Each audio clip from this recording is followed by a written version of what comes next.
Hey everybody, welcome back to Breakfast with Bob from beautiful Edmonton, Canada. My name is Bob Babbitt. We are brought to you by Master Spas, SFuels, go longer, Quintana, HOKA One One, Form Smart Swim Goggles, Zoot Sports, the original triathlon brand, Premium Plus Sports, and of course, our Challenged Athletes Foundation. Our next guest, it's my first opportunity to chat with her. Tamara Jewett is our guest, and we are up here for a $1 million race in beautiful Canada. How cool is that to have, I think it's the biggest prize purse ever in the sport of triathlon in Canada.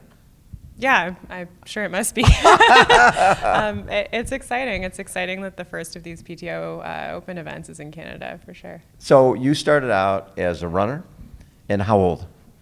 I think when I was about 12, my school gave house points for participating in sports teams. And you got prizes if you collected lots of house points. So, we like prizes. So that encouraged me to go out for track, and to my great surprise, I was good at it. You were good at it. So I kept going. That's very. So did you run through high school and college? And Yeah. And what were your distances? What was your best? 1,500 to 3K. I tried to move into the 5K, and my original goal in sport was to make the Canadian Olympic team for the 5K, but that was extremely disrupted by injuries, and in the end, I almost ran. I think I ran like 4 or 5Ks in my career or something like that. So what type of injuries? Stress fractures? Most of them weren't stress fractures, a couple stress fractures, but all different kinds of stress reaction injuries. I think the worst ones were tears in my plantar fascia. So before my final transition into triathlon, I had a very bad plantar tear that took 18 months to heal. So there was an 18-month stretch that I couldn't run. But it got to be a little darkly comical because there were really a lot of different things, and it wasn't the exact same injury. Everyone was a little different. Yeah. You're like, as soon as you come back from one, there's another injury. Yeah, I was really good at coming back quickly, but really bad at keeping myself uninjured. Well, and it's funny because I still see so many of our athletes who come from track and field and had injury after injury, and then they come into the sport of triathlon and swim, bike, run. Somehow you still run pretty well, and it keeps you healthy because you don't have the pounding. Yeah, definitely. Did you find that? Yeah, I think I've still been able to improve my running. Obviously, the type of running I'm doing is a bit different. Like I was doing a lot more sort of speed, power, middle distance stuff on the track, and obviously like a half marathon and a 70.3 is longer and a bit different. But I feel like I'm still improving as a runner, but I run much less than I used to. Exactly. And the other side. So when you first made the transition to triathlon, was there a thought of going ITU and potentially going Olympics and that? Not really. I think my frustrations in my track career it made an athletic path that still was very high level but not focused on the Olympics seem really freeing and appealing. And I really like that triathlon outside of ITU tends to work in 1-year cycles rather than 4-year cycles, and that I feel that I have a lot of choice in which races I want to focus on and what I do. It's pretty fun. Yeah, and what's great is the community, right? You find that when you're doing track, you're on the track and there's fans. But when you're doing triathlon, the fans are also doing triathlon. They're in the same race that you are, so they can talk to you about what you just did. Do you like the camaraderie and the social side of this? I think that creates a really great atmosphere at events, and I think it's a little different in Europe. I think sometimes racing, particularly in Canada for track, it can feel a little lonely being out there because you have fellow athletes around, but then it's sort of friends and family. At track and triathlon, you have so many people participating in most of the events, and they're cheering you on while they're on the course, and it brings a great atmosphere. Very cool. So what was your first triathlon?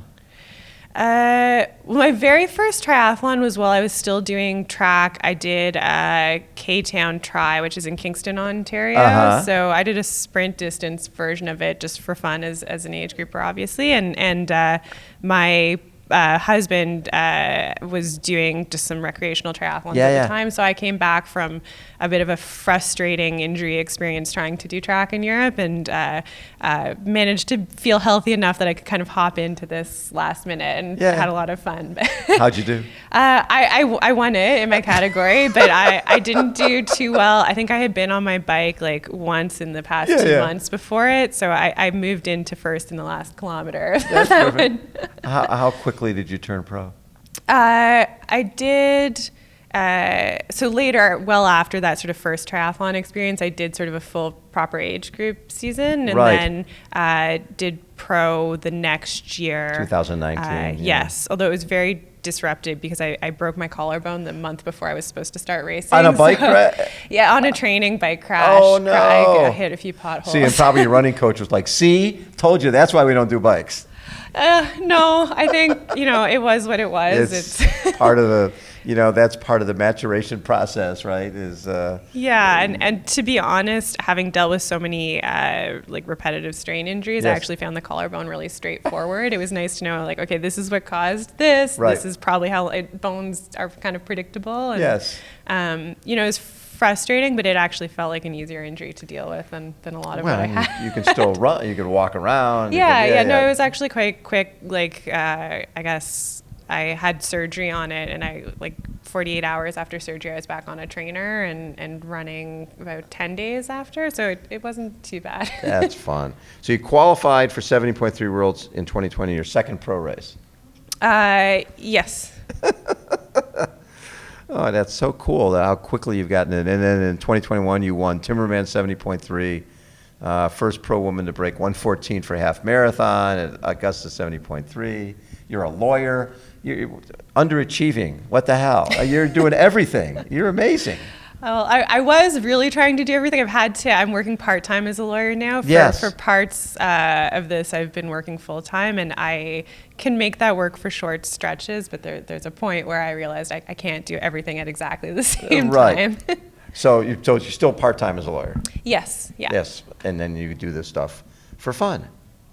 So in 2022, Eagleman 70.3, you were a minute 13 down to Sarah True. You ran 1:14, 1:14.14.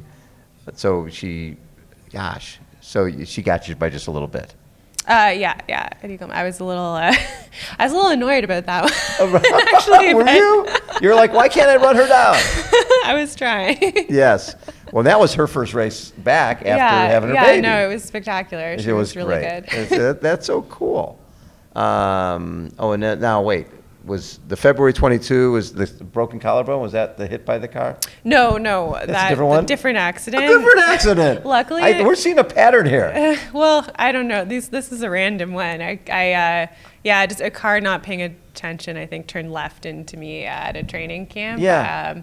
But I was pretty lucky. It was a bad accident. I was knocked out, but I was able, I had a concussion, but it cleared up in about a month, which is really good for concussions. Right. I sprained my shoulder, which was frustrating, but it wasn't broken. So I was able to bounce back from that fairly quickly, which was great. Which is amazing. So for this race, you've been riding the course a little bit, get a sense of it? Yeah, a little bit. My bike just got here this afternoon. Oh my God. So, ironically, being driven from Toronto, and there was a highway-ish, part of the highway in Northern Ontario was washed out. So, oh my God. So two athletes who are part of a triathlon club I'm with back home very generously, drove day and night to get the bikes here. Yeah. And so I was finally on the course a bit late this afternoon. And what'd you think? It's fun. I like that there's a lot of up and down. I think hills definitely That's work good for in you. my favor. Some pretty views of the river through Edmonton. Yes. Yeah. Well, and you're going to have, this great women's field, and again, $1 million prize purse out there. And what's really cool is multiple loop swim. It's really more like an ITU type of thing with multiple loop swim, multiple loop bike, and a little bit of climbing on each, the 3 climbs on each. But with the 20-meter draft rule, people can't just sit in, right? They've got to drop back. So I think it'd be a pretty fair race. Yeah, I hope so. It should be, yeah, it'll be interesting. Obviously my background is not in ITU, so I feel like some of the things like Australian entries and exits. You're like, what the hell is happening? I started practicing, but I definitely have a learning gap there. So I think it's a really good experience for me. It's the kind of thing I need to start being exposed to. Exactly. So then Canadian Open, and then what's the rest of your schedule?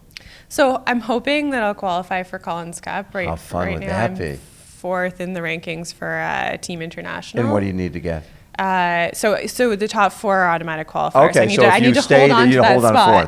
If you hold on to 4th, you have to go to Collins Cup, Yeah. and that summer is unbelievable. You will love that. Yeah, area. no, it looks like it'd be really exciting. And so then the rest of U.S. Open as well? Yeah, I think so. It would be either the U.S. Open or Augusta. I haven't totally finalized my plans for September yet. And then 70.3 Worlds. I was going to say, October. so you've qualified for 70.3 Worlds with everything you've done. You go there, and that's a full season. Yeah, it's a lot, I guess. and if you felt like leg issue wise, you've been pretty healthy. Yeah. Very pleased, like much healthier. Last year I had some sort of knee issues leading into the season that I've been able to sort of stay healthy since mid-season last year. So hopefully that'll continue. There are always, like little niggles, but there hasn't been anything crazy. Have you found that one of the things we used to talk about with triathletes are more strength runners? It's just like it looks different. Mm-hmm. Are you seeing that in yourself? I don't know. I mean, I don't get to really see exactly what I look like. I think I feel a little horrified by my running form in some of the photos I see of myself. It's okay, but it's not. The sprinters on the track would be disgusted with me. But I definitely feel stronger in a good way when I run. The cycling upper leg strength is really helpful on hills, and that's something that for a long time in my run career, particularly like I was under fueling and I just wasn't building strength well as a runner to begin with. So I was quick, but I was never as strong as I could have been cross country, and I felt a real difference, and the cycling training definitely contributes to that. Do you think that incorporating, I've always felt if they had bike trainers on the track and in between sessions or in between intervals, people got on the bike. Because I understand a coach doesn't want to put somebody out on the road and potentially get them hit, but just the lack of pounding and the fact that you can really rev the engine on the bike. Do you think that would have helped in terms of your running career, in terms of keeping you healthy?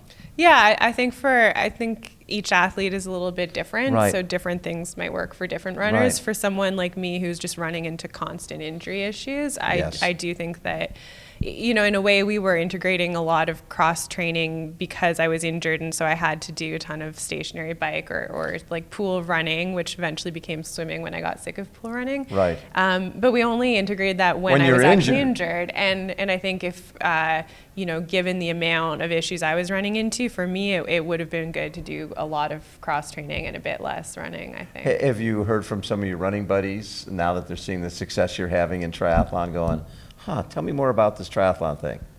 I think my run coach, who's also basically my brother-in-law, Ethan, he coaches a lot of high school students through some of the schools in Toronto and also U of T's junior development running program, and he has seen a lot of this obviously, and he's integrated a lot more creativity in the way he designs the programs for his young athletes, and they're having great success. So. And they're staying healthy. Yeah. I mean, that's the thing. That's one of his main goals. Having seen, he was on the same team as I was in university, and we've just seen so many runners go through so many injury issues. What was the difference between what you were running in terms of mileage in high school and then the jump to college?